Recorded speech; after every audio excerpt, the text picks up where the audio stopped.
Well, for this Washington football team, they started off strong but fizzled in the second half. Had a chance to win at the end but just fell short as their playoff hopes did too. Well, Jared Patterson said that they just did not keep their foot on the gas, and John Allen said that they did not do enough to win. Well, frustration and disappointment is what the fans felt as they left FedEx Field. We'll talk about the Eagles game and the upcoming game to finish the season against the Giants as Tony McGee's Pro Football Plus is coming up next.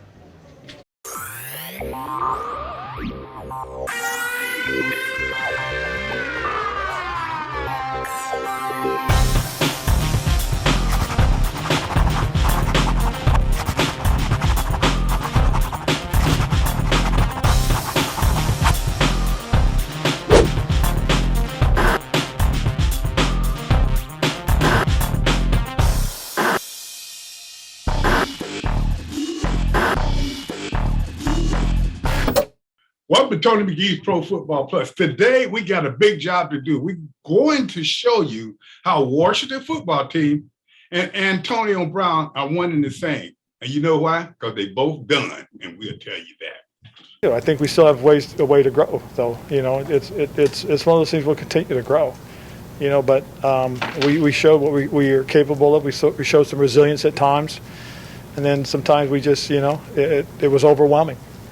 And I think that's a good word for the last couple of weeks for these guys. It was overwhelming on them. And as I said last week, these are young men that had to deal with an awful lot. But I think, this is something that we'll grow from, we'll learn from, and hopefully next year, not next year, but next week, we'll come out and we'll play to our abilities. We have gone through some adversity with COVID and some personal tragedies that have gone on with our brothers, and the adversity that we've had throughout the whole season. But I don't think anybody would say that's the reason why we didn't get it done. We just didn't get it done. And every team's dealing with something during this part of the season: injuries, COVID.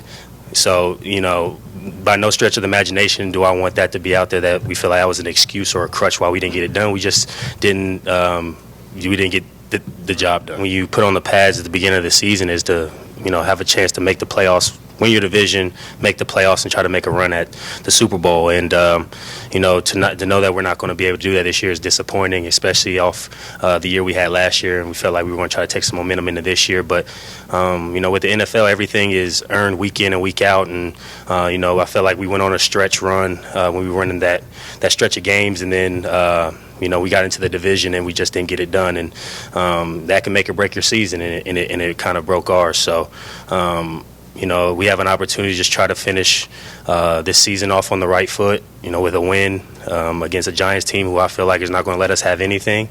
And that's just got to be our mindset, to try to go to New York this week and try to finish off this season with some type of positive.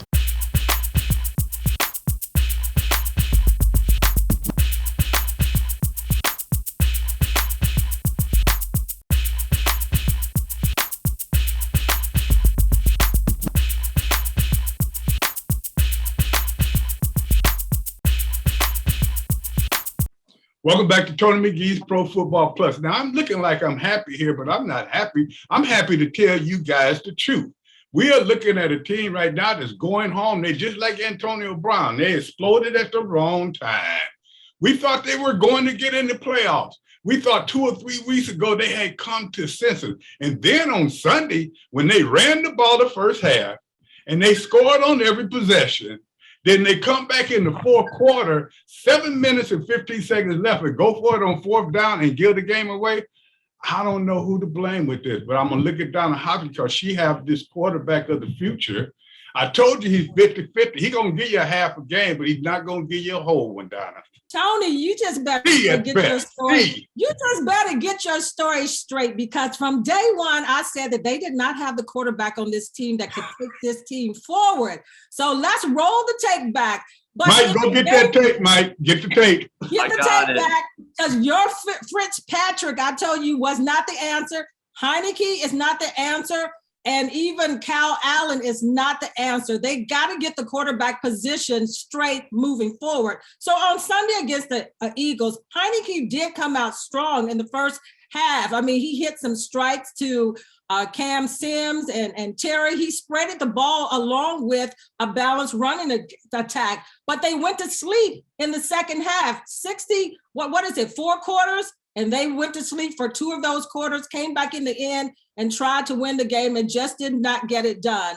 I mean, the quarterback, the offensive line, they've been hit hard over the last few weeks. But when you look at the quarterback play, Coach Rivera said that he did some great things. But one thing that he did mention is that they were overwhelmed. That's a word that he used in his interview. And this team has been overwhelmed all season long, Tony. Well, you know what? I think that to me, when you get in pro ball, you can't be overwhelmed. They're paying you not to be overwhelmed. So I'm not buying that. Gee, you know what I'm talking about. But if the alternate quarterbacks are not working, I don't think they gave Allen a chance to be good. And we thought that he did well in that game, but we didn't give him his chance. So tell me about the offensive line. I gave Heineke a C. I don't know what the offensive line, I like what they did running, but they couldn't pass protect that well. No, Tony. I gave them a C as well. You're right, Tony. In the second half, Philadelphia's defense just exploded on the offensive line. They pushed them around like cotton. But I have to give it to the offensive line somewhat, Tony, is that all year long with the injuries across the offensive line, they have played pretty good. They have held up. And going into next year, they're going to have some depth there on the offensive line. So that's a bright spot to me, even though they did get pushed around, like I said, like cotton balls in the second half. Could not protect Heineke at all in the second half. But I still give the offensive line kudos, Tony, because I think that they have held up pretty good overall. And I give them a C- too, along with Heineke, a C-. I think they were a little better than C-, but you know, you also have to cut in. First, you talk about the quarterback, then the offensive line. Big fella, tell me about the running backs. I thought Patterson looked pretty good. He made some pretty good plays, but you tell me if you thought the running backs did better this week. Actually, I think they did. Big up to the 202, 301, 703. Speaking of the 301, Patterson had a nice little run, you know, the nice little 10-yard scurry in. Wasn't, you know, ball control, but it just like we've been saying, when you lose, can you really say it was just a great job? I mean, I give them a C at the most just because we didn't fumble. But I'm one of the guys that really felt like we shouldn't have got rid of Adrian Peterson back in the day to give some of these new guys a chance. So I'm still on that boat. But far as the game yesterday, I give them a C. I mean, 35 ran the ball pretty hard. Like I said, Patterson was straight. No turnover as far as that. Like we're used to seeing Gibson, you know, turn the ball over maybe once a game. So I give him overall a C. Hey, Solomon, could you tell Tony right quick what you meant by that call out about that 301 and all that? You know, he's not up to speed with that. Oh, wait a minute. I taught him that. Sure. Area code. Into the area codes, Tony. 616 is Battle Creek, Michigan. My number when I was 4 years old was 9636214. But no, all over. I give, you know, one thing I can say is we did hit the yellow brick road this week and we got 2 out of 3 straight. I saw some heart. I saw some courage, but we missing the brains.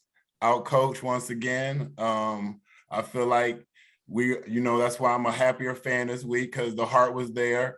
I first of all take back Jonathan Allen. I apologize. From the 703. If they had half that kid's heart on the team, I think we would have won 4 more games than we have lost. So at the end of the day, they did show more heart, more courage, but I just feel like we're always getting out-coached also. Gee, I look at, we did get a couple of plays from some of the wide receivers. So now, Big Zoe, you said that you gave the running backs a C? Yes, sir. A C. Okay, when I went to the wide receivers, G, and I gave them a B- to a C+. They didn't make all the catches, but what I do like is they gave me some effort, and they also made some big catches they need to make, even though it wasn't the greatest, but I upgraded because we had more than one receiver making plays. Yeah, I mean, I gave receivers a B.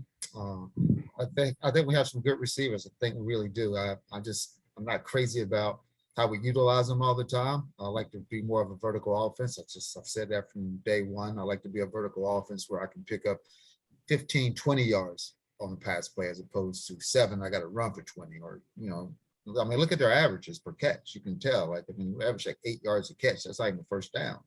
So, I mean, that's even from our best guy, so we have to work on that a little bit.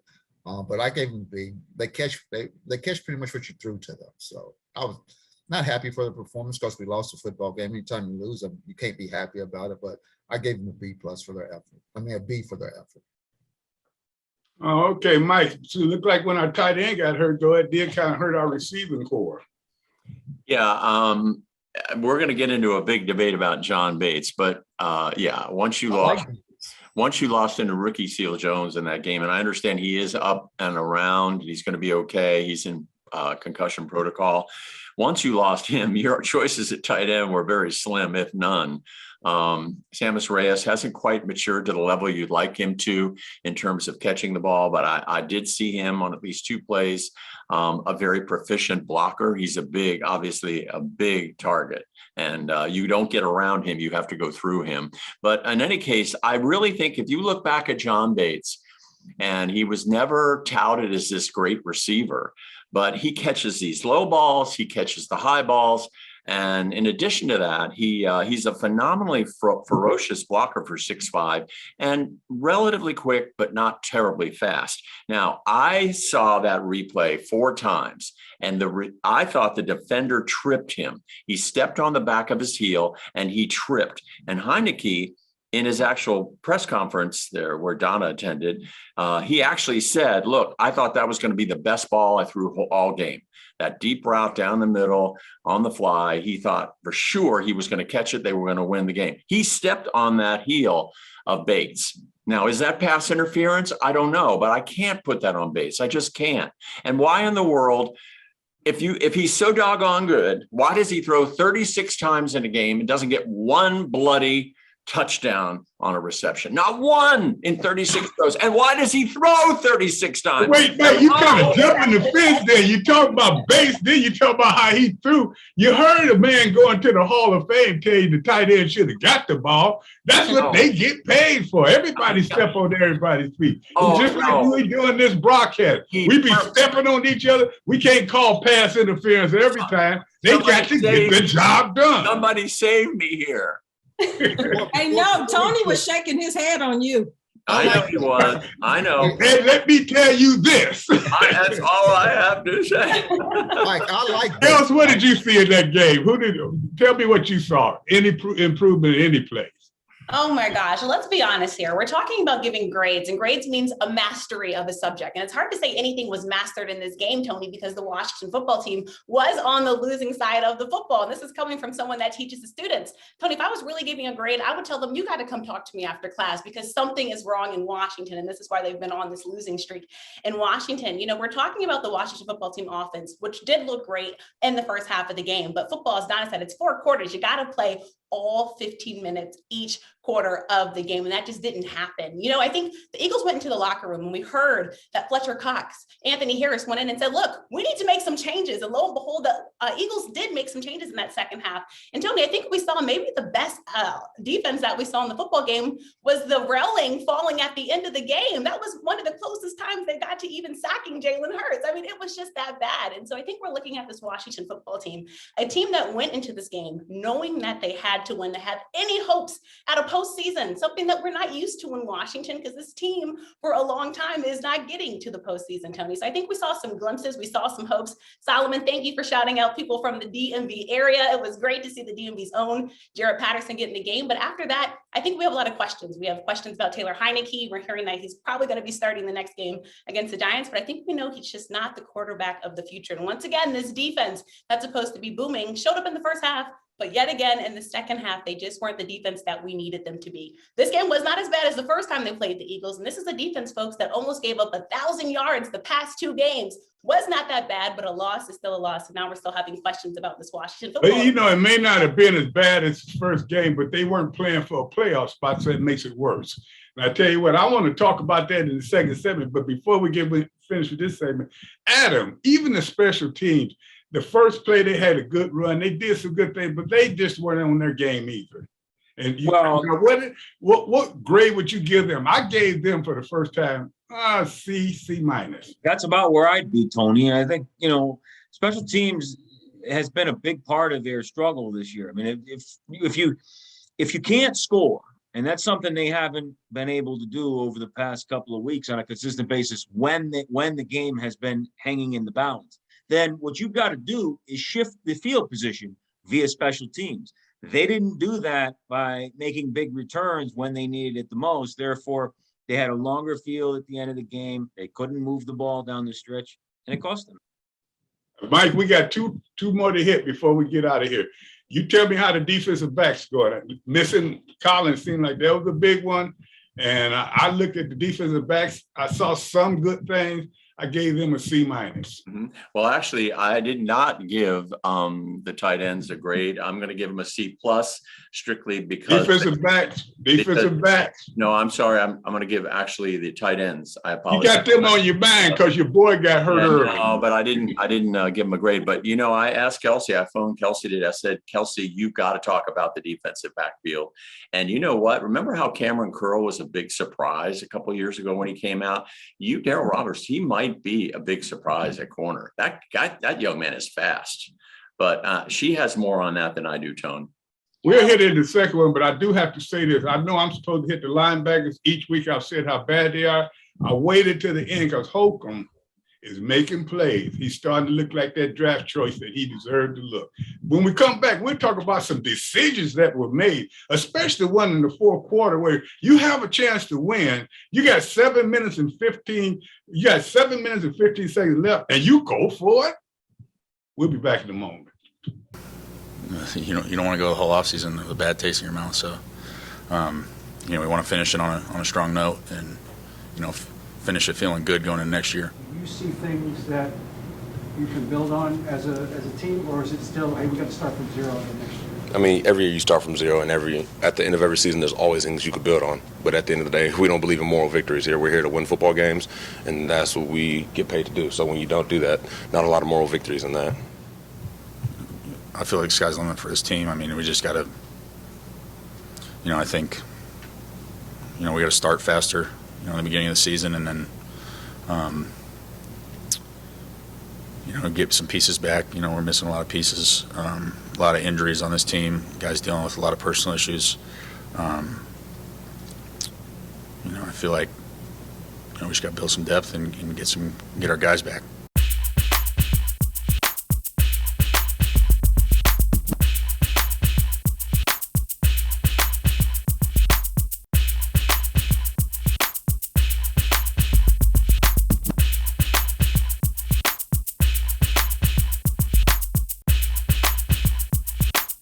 As I was saying, that young man, number 55, remember that number is becoming a linebacker that you see all over the field, making the plays 2 or 3 times in each game. You see him making crucial plays. I like the way he's playing. And I say that now because I've been on the linebackers so hard. But I did give the other linebackers, I gave him a B. I gave the rest of them C's. But at the same time, I like to see that improvement. Let's jump to the defensive line. Everybody had eyes on the defensive line because they were saying, okay, these two guys can't play together anymore because they were fighting. Who's going to be aggressive? Who's not? Well, I tell you what, I'm going to ask my son to take that one over because he just said something during the timeout, and you gained some respect for one of those defensive linemen. Well, yeah, Jay Allen, I take it back. Like I said, as the disgruntled fan last week, I give it to Jay Allen. He brings heart every game. He's always playing with tenacity. He's always putting his team first before himself. He played that way when he was playing in Ashburn in high school. Even it carried over to Alabama. If our team can play with that tenacity and our line can have his heart, all I just need him to do now is just get more educated in the matter. What I mean by that is reach out to people like Daryl Grant, Tony McGee, different names, Charles Mann. Learn a couple more schemes in your game. But far as the heart-wise, I got to give it to him. Now, Payne, I didn't really see much the other day. I don't know if he was still in his feelings or if he was still upset. He was there, but he wasn't there. And Ioannidis, me and my father, now that's a debate. It's almost like Venus and Serena playing tennis with me and my father. my father likes some of the things he's bringing, but I'm just like, some games you hear him, some games he's not playing the same way he played that first year when people didn't really know about Ioannidis.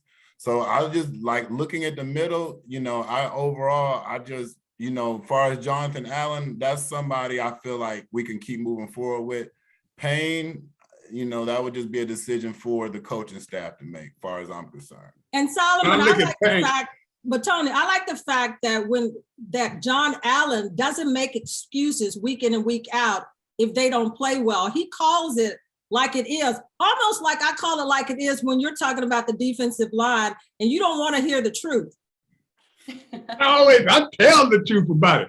Just like it was said, Payne, I didn't see a lot on him on Sunday. Ioannidis, on the big play where he scrambled, the quarterback made 2 or 3 people miss him. Ioannidis was laying on the ground under the offensive tackle. That was ridiculous. They ran right around him. If he'd have got up and just played, they'd have never made that play. So I'm with you guys. I gave the whole defensive line a C. I've been giving them better than that. I give the coaching staff, I don't give them a good grade either for the one simple reason.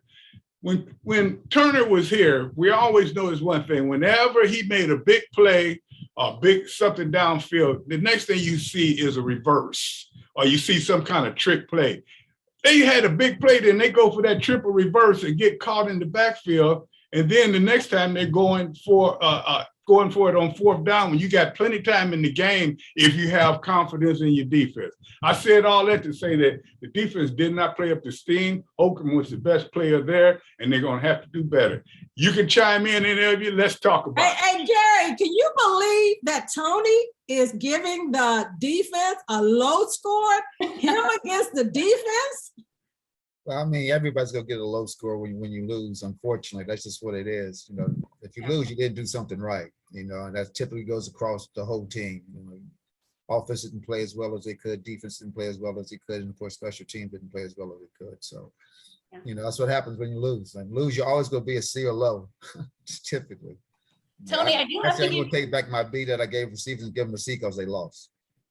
Tony, I was going to say, I do have to give a little bit of props. I'm so glad that you talked about Cole Holcomb. He's somebody I think that's been an unsung hero of this defense. Not getting the national media headlines, not a lot of people talking about him, but he is helping to lead the team in tackles. I will give the defense a little bit of bright spots because they were able to hold a Philadelphia Eagles offense that was #1, folks, in rushing in the NFL, #9 in scoring to 20 points. So I will at least give them a little bit for that. That was huge. And we also know Jalen Hurts, who can be explosive. He did have some big plays, but again, luckily it was not like that first time that they played the Philadelphia Eagles. So overall, the defense, yes, they could have been better because obviously them being better would help, but also I think the offensive side of the football did not help much. You got to do more than be able to kick field goals. You got to be able to score touchdowns again against an explosive Philadelphia Eagles team. So there were some bright spots, but the defense as a whole, especially as we look to this offseason, we talked about Daron Payne. He's somebody that we have to talk about if he will still be here in Washington. We're looking at right now, you can tell he's still unhappy. You can go to his IG. Tony, you're on IG. Daron Payne erasing all of the Washington football team stuff off of his IG. Saying, yes, he did.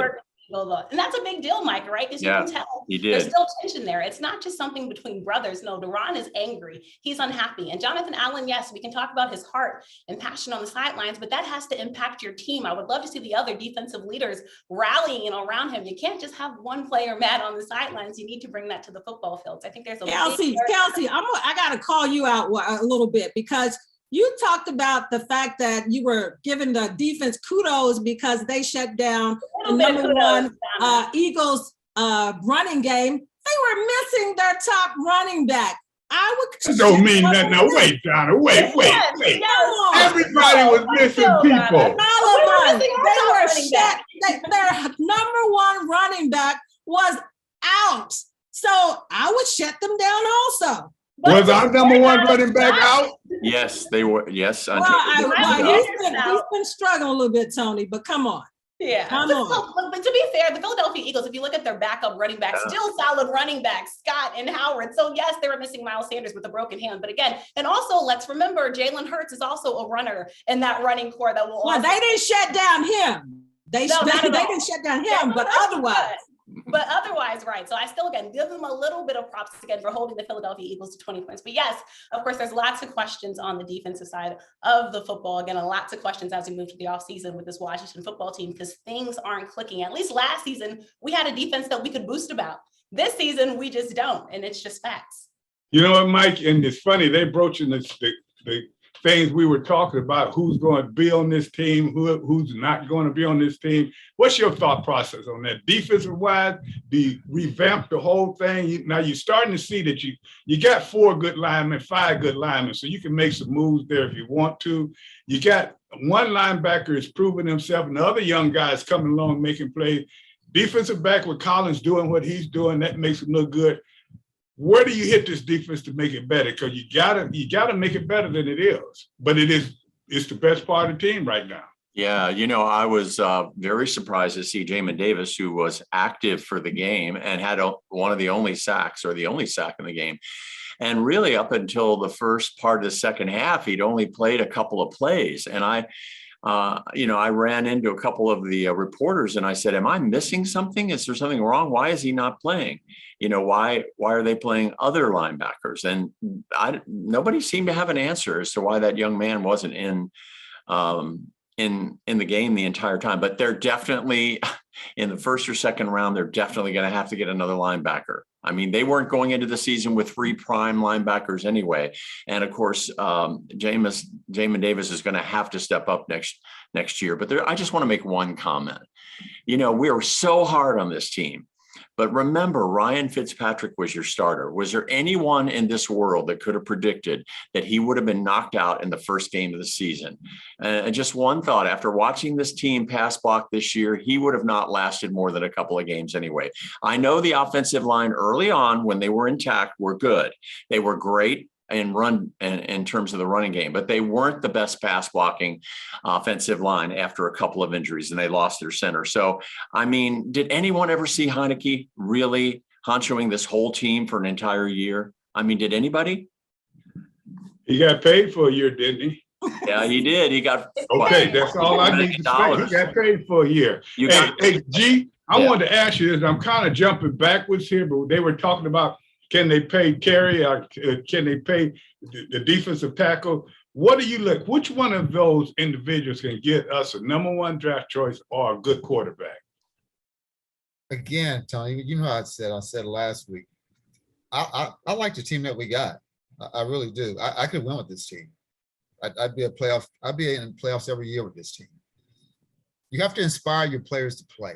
You have to be inspired to play. That's what allows you to play. You have to have leaders on your team that inspire your players to play. When you have that, anything can happen. And that's why any given Sunday, you can win a football game. Any given Sunday, the worst team in the league should be about this much worse than the best team in the league. That's it. So, we sit back and we sit there and we continue to blame the players. Well, if you didn't get it out of us, you got cut. Really simple. You got cut, or you got sat. You sat down. So what I want my team to do from a scouting standpoint, I want them to scout. It's hard to scout college. College is not professional football. It's just not. It's a different game, 100% a different game. I could give two about the draft. Just don't care about it. Don't get me wrong. You got great players that come out of college. We know that. We see that. We all played in college at some point in time and came into the NFL. But if I'm a coach and I really want to go, I'm going to look within the league to see what I can bring within the league, who I know is already battle tested and what they can do, especially in my scheme. I have to make sure that it fits my scheme, because I can play great in one scheme and be horrible in another scheme. The key to me is inspiring my players to play. I'm so tired of, I could have won with this team. Not a problem. I'm sorry. I could have. They're not that bad. You can't win 4 games in a row the way they won it and be a bad football team. You just can't. You can't be that. Well, what I can't do is have where my players do not play every Sunday the way they're supposed to play every given Sunday. You go out there and play. You didn't get that every Sunday from my players. What? Apparently they're not inspired. I was inspired to play. I knew what my teammates expected from me. I knew what the fans expected of me. But more importantly, I knew what my parents expected of me, and I never was going to embarrass my family, ever. Ever. But and you have a great point. One thing that you're saying, and anybody can chime in on this. We got about a minute left. Adam, tell me this: you're a GM, or you get the first pick, or you get rid of coaches. Which would you do first? Concentrate on that first pick, or get the right people in here to coach? Well, I just want to touch on one thing, if it'd be okay. I'm going to say two things. First of all, this team missed Chase Young in a big way. And it shows you how good he really was for this team. So I would make sure he's healthy going into next year and do what it takes to get him on the field. The second thing I would try to find a franchise quarterback, a true franchise quarterback. Because let me tell you something. When Ron Rivera was in Carolina, they went 15-1. But who was his MVP? Cam Newton. You need to get somebody of that caliber. And they haven't really had him. So a Hall of Fame caliber quarterback since Sonny Jurgensen was in his prime for this franchise. It's been that long. They need to get somebody of that caliber to play for them in order to win big. Because the NFL has changed since Gary was in his prime playing. You got a salary cap now. It's much harder to win. You need a franchise quarterback, and that's what I would do. I tell you what, he hit a good point there. When we come back, I know we're jumping around and you fans see us do it one way or another, but now we're going to talk about the league. But one thing he said, it's changed when Gary started playing. Just think, when I first came in to play, we used to fold up our helmets and put them in our back pockets. We'll be back in a moment.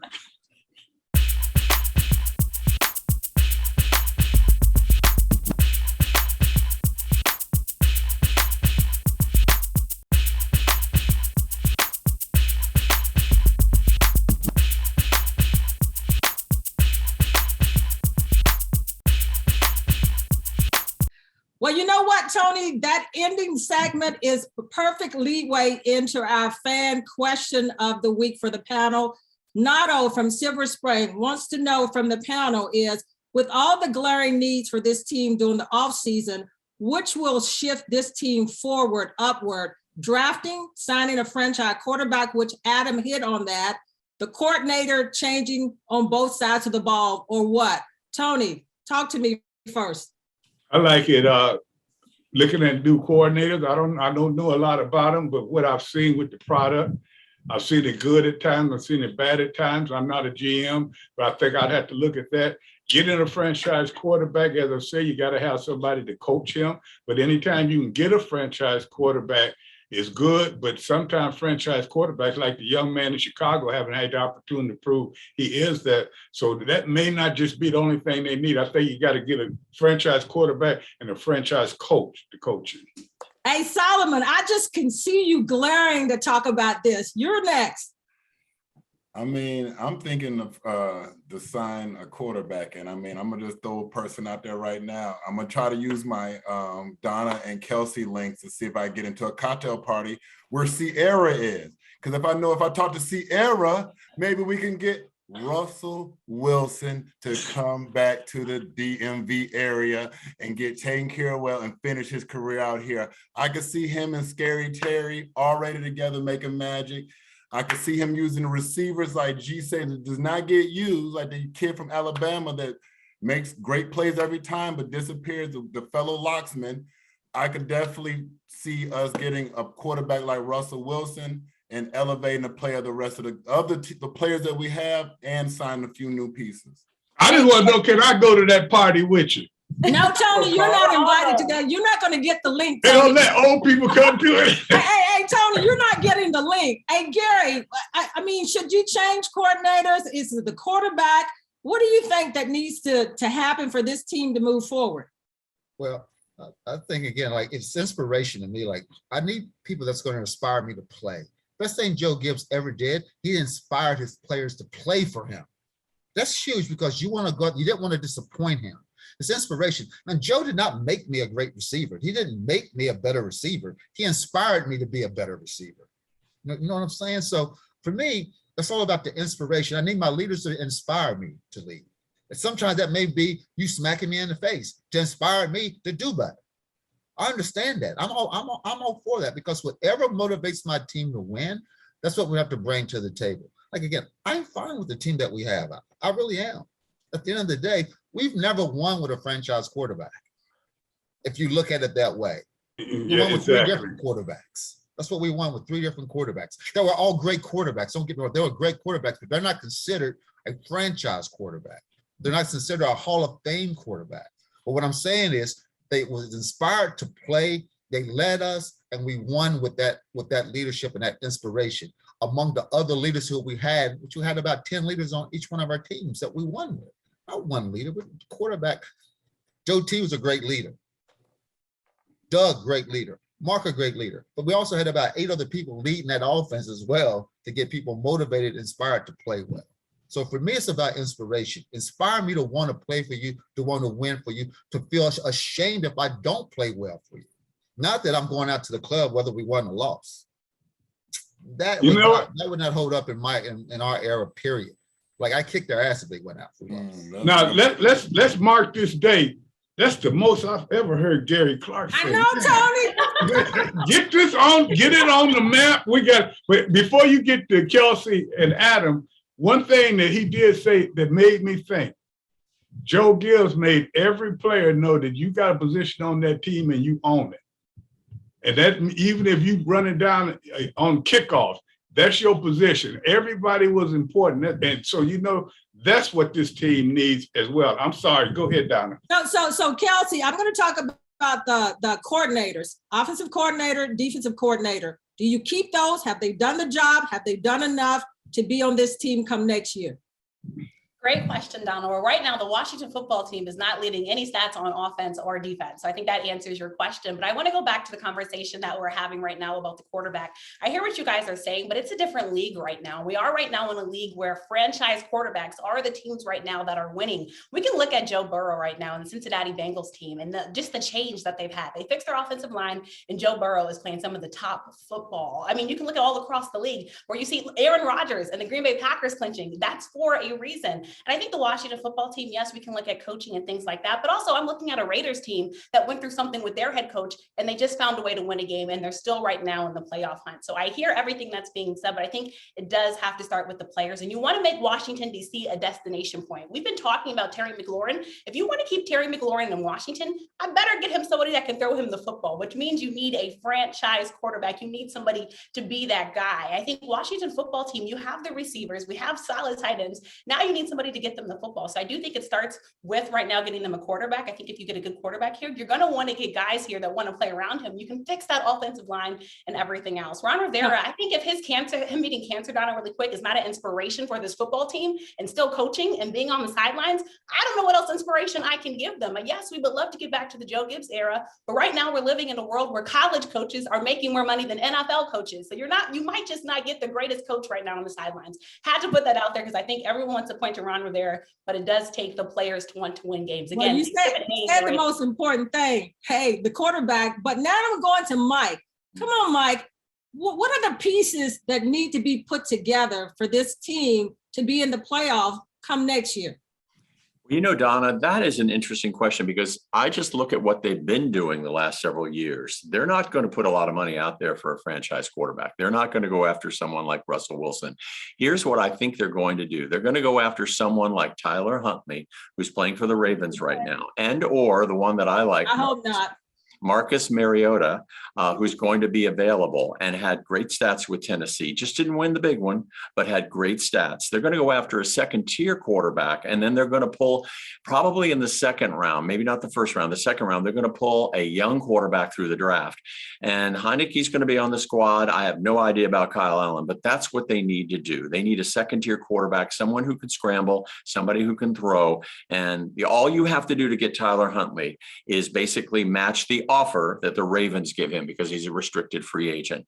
I like Mariota or Huntley, and I think that'll put people in seats and then draft a young quarterback. But you've got to get a linebacking core. You've got to get a linebacking core, and that should be key next year, just in case Jamin Davis doesn't come to the fore. But that's what I think is going to happen.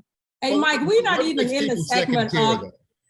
Excuse me. What makes people second tier? I hate that. I hate when people say second tier, third, because you don't know. Money. You don't know. First of all, perfect example. I came in, everybody thought I was second, third tier. You thought Ricky Sanders was second or third tier. No, you were when first tier. When you came in because you didn't know who I was. You had not seen me. Mhm. Everybody had heard of Gary Clark. Gary Clark, Ricky Sanders, and Kelvin I Bryant. came to James Madison. Nobody had heard of me. No, but we you heard of you, Gary. No. You made the difference in this Mike, team. you done made Gary mad, and we're not even in the segment about I'm right and you're wrong, and you and Billy are wrong. But we're gonna leave the last word.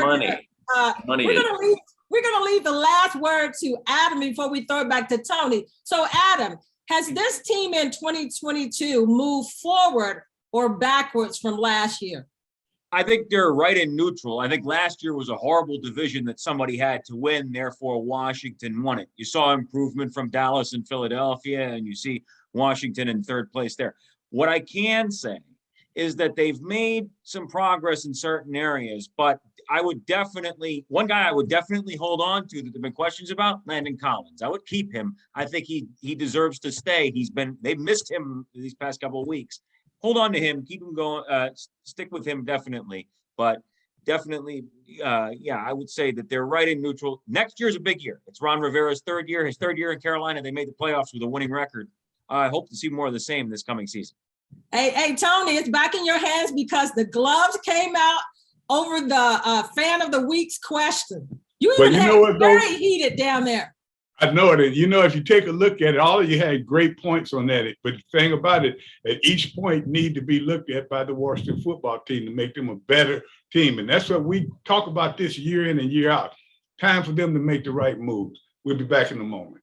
You wonder why when people are put in position of giving second chances, they go back and do the same thing once again. I.e., the Washington team had a chance to go to the playoffs. What they do, they go out and lay an egg. Game 2, you look out at Tampa Bay, you've gone to the Super Bowl after you've been on 3 teams. Nobody wants you now, but you're going to undress at halftime because you're mad about something. I'm talking about Antonio Brown. But one thing I do like, Tom Brady said something important. Everybody should help him the way he needs help or any way they can help him because he's a football talent, but we also want him to be a star in life. Speaking of that, on Sunday, Mike, a lot of games changed a lot of things when we start talking about playoffs, and one of them is injuries.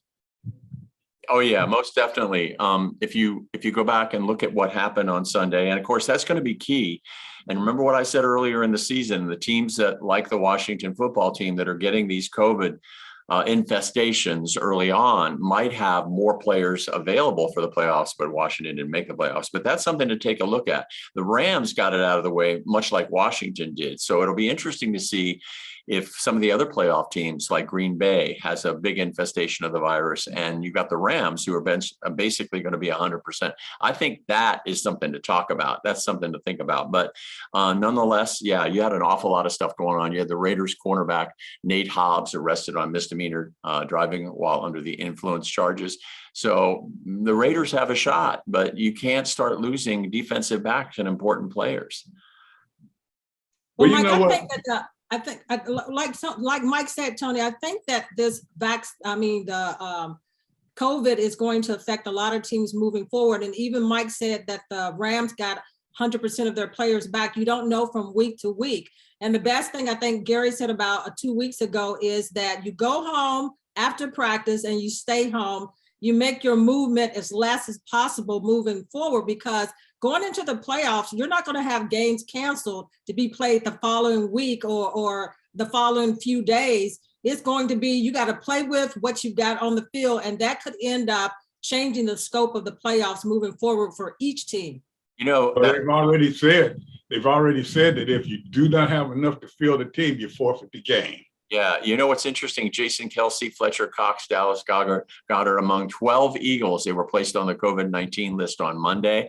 And that's why they had to win against Washington, because if they had lost all those players against Dallas in the final game, even though Dallas has clinched the division, they might not have won that game. But anyway, on the latest injury updates, the Titans are discussing designating running back Derrick Henry to return to practice this week.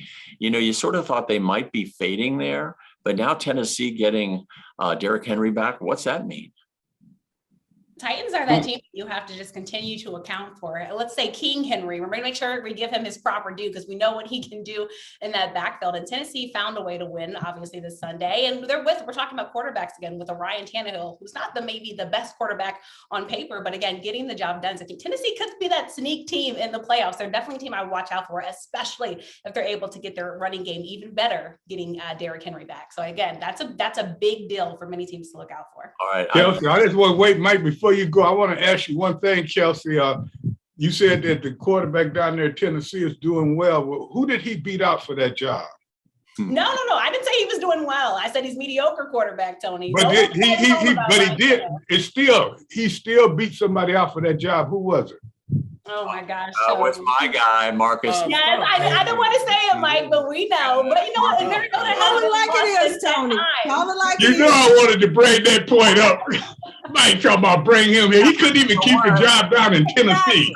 I'm sorry. Go ahead. Sorry, Mike. Mariota might be done. Yeah, Miami gave up on him, and of course he was signed by Tennessee. Now, who's to say Marcus Mariota, who they gave up on, possibly can be available and lead Washington to another Super Bowl? But he done lost two starting jobs, Mike. I'm trying here. I'm staying away from second tier because I'll get crushed. But anyway, I wanted to say that I think Gary would know this more, but Michael Gallup, he's sort of the unsung wide receiver with the Dallas Cowboys. When he was hurt and was out, they weren't the same team. When he came back, yes, they have three other bona fide wide receivers, but that may be a crazy word, bona fide. But what do you think, Gary? I mean, Michael Gallup being gone now for the season, suffering a torn ACL, does that pull Dallas down a wick? Well, I mean, it hurts, but what we don't know, we don't ever know what's in somebody's back pocket who we haven't seen yet. That's the key. Before there was Brady, there was no Brady. Brady was second tier. Yes, he was. He was second tier, but he really wasn't now, was he? We never know until we see who we see. Once that person comes out there that we've never seen before, when they start playing, that's why when somebody goes down, I don't know what to expect. That's even worse for me because I don't know what to expect then because I haven't seen the other person. I can't game plan for them. I can't prepare for them because I haven't seen them. So yeah, and I think Dallas will be fine. I think Dallas will be fine with the receivers they have because they do have three loaded ones. Exactly. They do. They do, but Gallup was a big part of the reason why Dallas has a top offense. Just saying. But I completely agree with you, Gary, that it is a next man up mentality. And sometimes the playoffs, you're going to see somebody step up and step out. And Dallas is going to need that, especially in the NFC if they want to win out. You know, the top quarterback, believe it or not, in week 17 was Joe Burrow. And not only that, but they clinched the North. What was it? The first time since, is it 2015? They clinched the AFC North. First time to make the playoffs, right? But yeah. I mean, is Joe Burrow legitimately not only the best quarterback to go into the playoffs other than Aaron Rodgers? Come on, Mike. Wake up from there. I mean, he had a solid game against Kansas City to get them there, and it was probably his best game of the season. But let's not put him on the throne to say he's up there with Aaron Rodgers. They've got to go and play. You know, Cincinnati did play well to get there, but can they continue to play? Barrows has not been consistent all season long, so come on, Mike. He had 500 last week, Don. I don't know how inconsistent that is, but I don't think Aaron Rodgers have had 500 this year. But I'll leave it to you. Go ahead. But Tony, where is Green Bay? Green Bay is probably the complete team of anybody that's in the playoffs right now or moving into the playoffs. So would you take Cincinnati or would you take Green Bay? I'll take Cincinnati, depends on where they play in though. That's the only thing. You know you're not telling the truth. Solomon, you I don't think okay, let's throw it out to Big Zo. Do you think Green Bay? I always felt like Aaron Rodgers was carrying Green Bay most of the time. That defense is not that outstanding. I mean, Dad, right now they're playing good as a team. I mean, we just got to give it to them. And that's one thing I can say is I love going and playing away games, but I knew when you came to my home court on that 94-54, you were going to have problems. And we know what, first of all, I think it was 2 degrees last night. I saw one of the players dive for a ball, and he just hit the ground and didn't get up. Nobody hit him, but the ground hit him. So I'm just understanding that's also a field advantage. But if we all look at these teams that's remaining, and that's the thing, when I think of what the great G. Clark was saying, second tier, all these teams have some kind of leadership with a great quarterback. where I did look at what we have, and I do think we have a second-tier quarterback. We have somebody that came in, next man stepped up when Alex Smith got hurt. But like my father says, like the world, things get figured out every year. So I feel like they figured Heineke out and he didn't progress to the next level to take us that. So that's where I look at, do you continue to have a second-tier quarterback or do you go after, because if we look at all these people that are remaining, they have some kind of a quarterback situation that they're feeling good about. Yeah. Tony, Solomon picked Green Bay. He picked Green Bay over Cincinnati. Just want to call that He out. couldn't pick Green Bay, but I'm talking about Green Bay is always going to have an advantage when it's 2 below, like it was five below on Sunday. So if that happens, that's the only thing that would change my mind. I think Green Bay could do it, but their defense, and Adam, you correct me if I'm wrong, their defense is not that solid.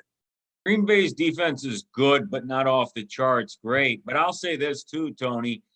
In the playoffs, I'm not necessarily going to take Joe Burrow and his Bengals over Pat Mahomes and his Kansas City Chiefs when Mahomes has won a Super Bowl and Super Bowl MVP. What am I saying to you? I remember in 1993-94, the Houston Oilers shut out Joe Montana's Kansas City Chiefs on their home field in week 2. Come playoff time, Montana went back to Houston and won in the postseason at the Astrodome. So I'm going to say to you, I'm not going to write off the Chiefs just yet and pick the Bengals over them in a playoff game with everything on the line. I'm not going to do You that. heard that, Tony. All right, well, you know what? The timekeeper is telling me that we got a little problem right now. Mike, anything else you want to hit before we end this segment? We got about a minute left. You got 2 or 3 teams in the picks that'll determine playoff positioning and or whether they make it. You've got an interesting game at New Orleans at Atlanta. New Orleans is still alive. And then you have San Francisco at the Rams. And as you know, the Rams has owned since San Francisco in the last, 6 matchups or something. So those are 2 teams that are going to determine playoff berths. Who do you all like in New Orleans and Atlanta real quickly? Atlanta. Do you? Okay. Nope. I'm just saying that so Donna write it down. I didn't write it down because I don't need to hear your picks. I gotta take Atlanta, Matt. I gotta take Matty Ice just because he's a better quarterback right now than and with San Francisco at the Rams. That's a toughie. Yeah. But you got Trey Lance, remember, because Jimmy G is getting that surgery. And so do you put your faith in Trey Lance? I just don't know. And I think the Rams right now, even though Matt Stafford, again, will probably throw a pick or something, you can't go against them in that game. And also really quickly back to the Bengals, how lucky is Joe Burrow to have someone like Jamar Chase put up 266 yards, more than Patrick Mahomes threw. Yep. So again, Joe Burrow has the right people around him, but I'm also picking Green Bay, Tony. And then you got New England at Miami. Both of them are still in the hunt, or at least on the list in the hunt. So, New England put up 50 last weekend. Is New England going to make it in for sure? It doesn't matter what they put up last weekend. What can they put up this weekend? That's all I'm going to say. I plead the 5th. Okay. New England already got in the playoffs, by the way. Yeah, they clinched it. Did they clinch? Okay, good. Yeah. All right. And you hear I'm not saying a word. I know you. All you doing is writing down my picks. I'm keeping quiet because I don't want you to copy me, Tony. Because it's as you say this, you can tell that the picks are intensifying. You can look at Donna; she's sweating right now. But one thing, the Washington team don't have to sweat because they'll have their cars backed up to the stadium next week, getting ready to go home for the summer. And what they need to know when they go home, that if you don't do your job, you may not come back. If you look at this, the playoffs may be a whole different thing. Next week when we come back, we have a special show. Hey, Tony, I was just going to tell you, don't forget about the special next week. Go ahead. Talk to me. Yeah, next week we've got an all-star women lineup. Sorry, guys, you can't come along with this. We're going to hear the truth from an all-star, as I say, lineup of women all show next week. Got to come back, check it out. All right, you heard it here first. And I tell you what, next week, you really won't be saying goodbye. You'll be saying, in a minute, please. We'll be back next week.